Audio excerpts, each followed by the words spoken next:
Assalamu alaikum students. I hope you are all fine, safe and sound. I am Adiba Hanif, your social studies teacher. Today we are discussing about your geography book, unit number 5, weather and climate. आज जो हमारा chapter number 1 से topic है different climate, lecture number 2 है। इस पर हमारा हमने कल डिफरेंस बिटवीन क्लाइमेट और उसके बाद एलिमेंट्स ऑफ क्लाइमेट को डिस्कस किया था। आज हमने डिफरेंट क्लाइमेट्स डिस्कस करने हैं। अब factor that cause climatic difference are also sometimes called modified factors। मतलब जो फैक्टर क्लाइमेटिक डिफरेंसेस मतलब फैक्ट करते हैं उन्हें हम क्या कहते हैं, मॉडिफाइड फैक्टर्स कहते हैं, जो क्लाइमेट को डिफरेंसेस बनाते हैं। मतलब क्लाइमेट को मुख्तलिफ करते हैं। एक जगह का क्लाइमेट दूसरी जगह के क्लाइमेट से मुख्तलिफ हो जाता है। जो फैक्टर जिन फैक्टर के इफेक्ट की वजह से होता है उन्हें हम मॉडिफाइड फैक्टर कहते हैं। The most important natural factors are, मतलब ये कुछ फैक्टर्स हैं, उनमें से distance from the earth, ocean currents, heat above the sea level, distance from the equator, location on the earth. ये हमारे पास कुछ फैक्टर्स हैं। तो सबसे पहले है हमारे पास डिफरेंट क्लाइमेट्स। तो डिस्टेंस फ्रॉम द अर्थ, तो the sea affects the climate of a place, coastal areas और cooler and then the island areas. मतलब क्या है, हमारे पास जो कूलर एरियाज, जो कोस्टल एरियाज़ कौन से होते हैं कि एक लार्ज वाटर बॉडी के आगे से जो ज़मीन का एरिया स्टार्ट होता है उसे हम कोस्टल एरियाज बोलते हैं। और सी क्या करती है, जो सी इफेक्ट्स हैं वो कोस्टल एरियाज़ को ठंडा बनाते हैं। और जो इनलैंड मतलब आगे दूर जो ज़मीन है जिसके गिर्द कोई भी वाटर बॉडी नहीं है नज़दीक, उसकी निस्बत। In summer temperature can be very hot and dry as moisture from the sea evaporates before it reaches in the centre of the land mass. और इसकी वजह से यूँ होता है कि जो इंटरनल लैंड होती है वहाँ का जो टेम्परेचर होता है, जहाँ मतलब कोई भी रिवर वगैरह कोई भी वाटर बॉडी नहीं होगी, तो वहाँ का जो टेम्परेचर है वो ज़्यादा हो जाएगा, क्योंकि जो सी लेवल से मॉइस्चर आनी होती है हवा के साथ वो क्या हो जाएगी, वहाँ पहुँचने तक का अवेपोरेट हो चुकी होगी। तो इस वजह से आपने देखा होगा कराची के पास जो सी है, समंदर होने के बावजूद वहाँ क्या है, गर्मी बहुत होती है। क्यों? क्योंकि जो मॉइस्चर जो वेपोरेट हो जाती है, जो कि सी लेवल लैंड तक ज़मीन तक पहुँचती ही नहीं है। इस वजह से वहाँ का टेम्परेचर ज़्यादा होता है। आगे है ocean currents. Ocean current primary bring coldness from the poles to the equator and from the equator to the pole to keep world temperature milder than they would be। मतलब ओशियन करंट्स होते क्या हैं?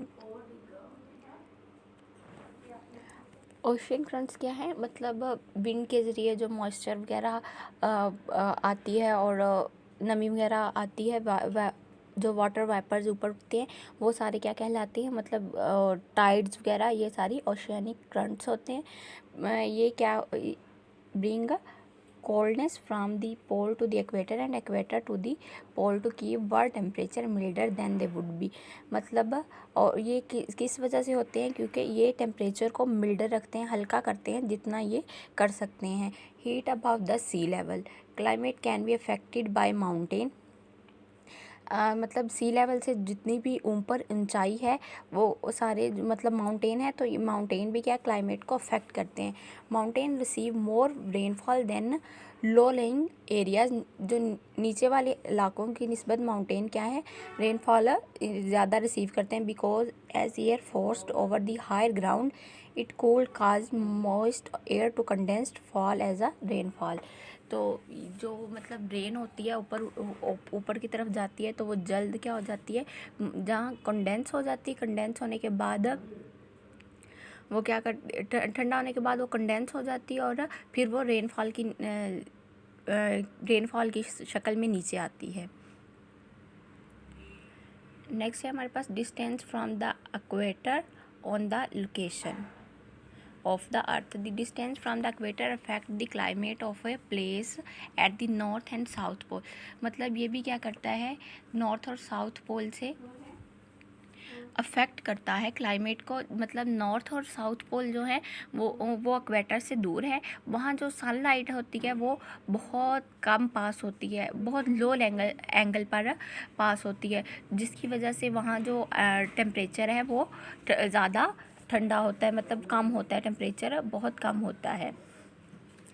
This mean the climate is significantly cooler further we move away from the equator. मतलब अगर ये अर्थ है तो ये इसका इक्वेटर है, तो जैसे जैसे हम इक्वेटर से, ये इसका नॉर्थ पोल और ये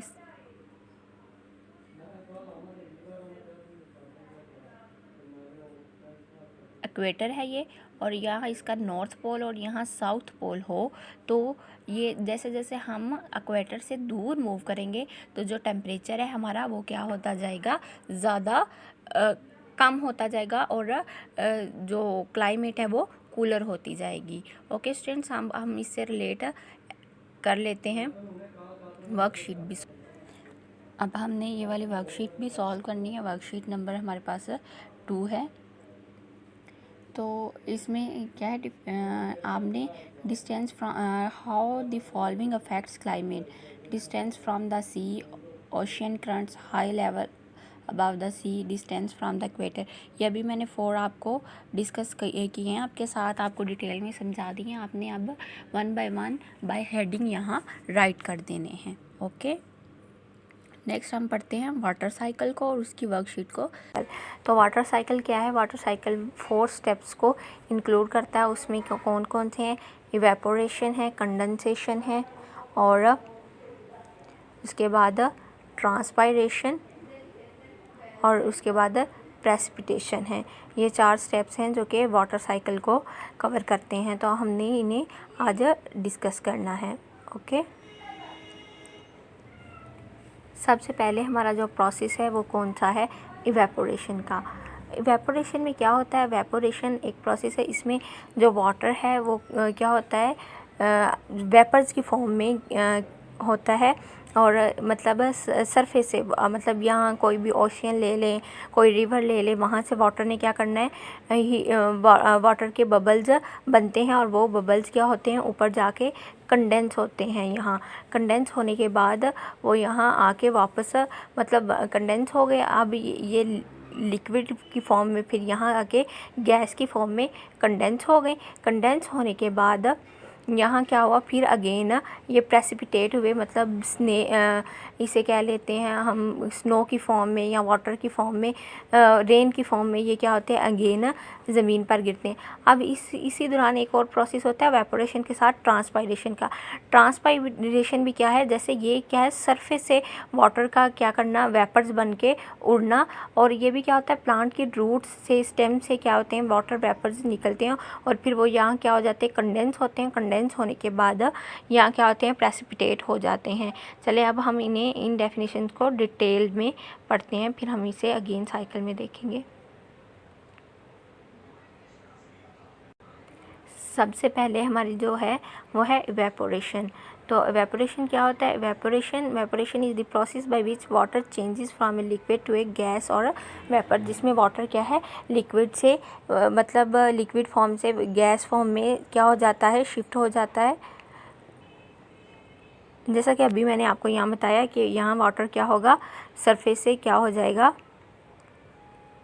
यहाँ वाटर मतलब ओशियंस कर लें, रिवर्स कर लें, जहाँ भी वाटर का रिजर्वायर होगा, सरफेस वाटर होगा, वो क्या हो जाएगा, वेपोरेट हो जाएगा, लिक्विड फॉर्म से गैस फॉर्म में क्या हो जाएगा, कन्वर्ट हो जाएगा। अब कन्वर्जन के बाद नेक्स्ट जो हमारे पास है वो है कंडेंसेशन। कंडेंसेशन में क्या होगा? Condensation is the change of water from its gaseous form into liquid. अब गैसियस फॉर्म से लिक्विड फॉर्म में क्या हो जाएगी, चेंजिंग हो जाएगी। तो इस प्रोसेस को हम क्या कहते हैं, कंडेंसेशन बोलते हैं। नेक्स्ट है हमारा टॉपिक ट्रांसपायरेशन। ट्रांसपायरेशन में कहता है is a process by which moisture is carried through plants from roots to small pores on the under side of leaves where it changes to vapour and is release to the atmosphere. मतलब यहाँ क्या होगा, water की leave की surface से या फिर root की स्टेम की सरफेस से के पोर से वाटर क्या होगा, गैस फॉर्म में कन्वर्ट होगा, जैसे एवेपोरेट होता है वाटर। तो इस प्रोसेस को हम क्या कहेंगे, ट्रांसपायरेशन। मतलब पौधे की सतह से वाटर का वेपर्स में चेंज हो जाना ट्रांसपायरेशन कहता है। अब ये ट्रांसपायरेट वाटर क्या होगा, फिर कंडेंसेशन के प्रोसेस से गुजरेगा, और गुजरने के बाद नेक्स्ट क्या होता है, फिर प्रेसिपिटेशन का प्रोसेस आता है। Is water release from cloud in the form of rain, freezing rain, slate, snow. मतलब रेन की फॉर्म में, बर्फ़बारी में, और जैसे कि एक होती है बर्फ़बारी और एक होती है फ्रीजिंग रेन। रेन की तरह, बारिश की तरह क्या होती है, रेन होती है, बर्फ़बारी वाली रेन होती है, तो उसे कहते हैं फ्रीजिंग रेन। तो इस फॉर्म में जो वाटर होता है वो अगेन क्या हो जाता है हमारे पास, प्रेसिपिटेट होके। अब वाटर क्या होगा, कंडेंसेशन होने के बाद यहाँ के वाटर क्या हो जाएगा, अगेन सरफेस पर आके गिरेगा। अब ये वाटर जहाँ भी हो, नदी नालों के ज़रिए वापस अगेन क्या आ जाएगा, ओशन में, रिवर्स में, लेक्स में, यहाँ आ जाएगा। फिर यहाँ से अगेन ये प्रोसेस स्टार्ट होगा, एवेपोरेशन का, कंडेंसेशन का, और ट्रांसपायरेशन, और फिर अगेन प्रेसिपिटेशन। तो इस तरह ये वाटर क्या होता है, ये वाटर हमारे पास एक एनर्जी है जो कि never be destroyed, never be created. ये हमारे पास क्या है, हमने ये नेचुरली हमें मिली हुई है, और ये ख़त्म नहीं होती। इस तरह वाटर क्या होता है, अगेन एंड अगेन एटमॉस्फेयर में एंटर होता रहता है और एग्जिट होता रहता है। ओके, नेक्स्ट हम ये वर्कशीट सॉल्व कर लेते हैं। वाटर साइकिल को हमने डिस्कस कर लिया है। इसके बाद हमने यहाँ ये जो फिल इन द ब्लैंक्स है, इन्हें उस वाटर साइकिल के अपने अकॉर्डिंग इन्हें फिल कर देना है। ओके स्टूडेंट्स, यहाँ तक हमारा वर्क हो चुका है। नेक्स्ट, ओके स्टूडेंट्स, अल्लाह हाफ़िज़।